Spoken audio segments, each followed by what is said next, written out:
Hi, welcome to my TED Talk. Today, I will be discussing superdelegates. Superdelegates were created in the early 1980s, 10 years after the Democratic Party restructured in the aftermath of the 1968 convention. The 1968 convention was held during a year of violence and civil unrest. Riots broke out in over 100 cities following the assassination of Martin Luther King on April 4th. And the convention was held just after the assassination of JFK on June 5th.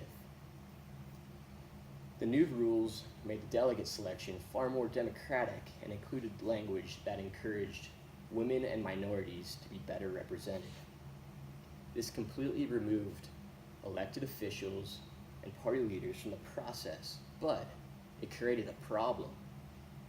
In 1980, supporters of Teddy Kennedy fought to change party rules in a final last-ditch attempt to win the nomination over Jimmy Carter. This fight resulted in superdelegates. So, superdelegates are able to change your mind as much as they want, right up until the convention. Normally though, superdelegates only change your mind for one reason: when voters support a different candidate. For example, in 2008, a number of African American superdelegates who supported Clinton later switched their support to Obama because it became clear that he had an overwhelming support from the African American community. In the Democratic race, there are 719 superdelegates up for grabs, which is roughly 15% of available delegates. They include every Democratic governor, congressman, senator, as well as the 438 elected members of the Democratic National Committee. They also include all former and current Democratic presidents, vice presidents, and congressional leaders and DNC chairs. So, what is a superdelegate? In American politics, a superdelegate is an unpledged delegate to the Democratic National Convention who is seated automatically and chooses for themselves whom they vote.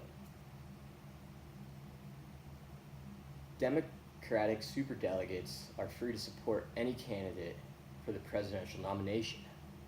This contrasts with pledged delegates who are selected based on the party primaries and caucuses in each U.S. state, in which voters choose among candidates for the party's presidential nomination.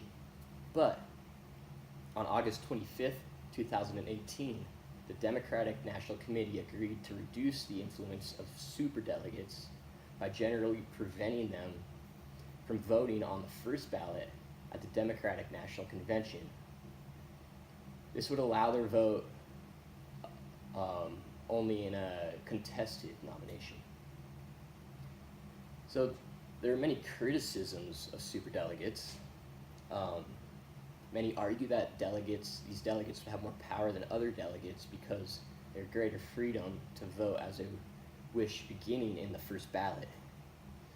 Delegates chosen in primaries and caucuses do not precisely reflect the votes cast, but Democratic Party rules require proportional allocation rather than winner takes all. That concludes my TED Talk. Thank you for listening.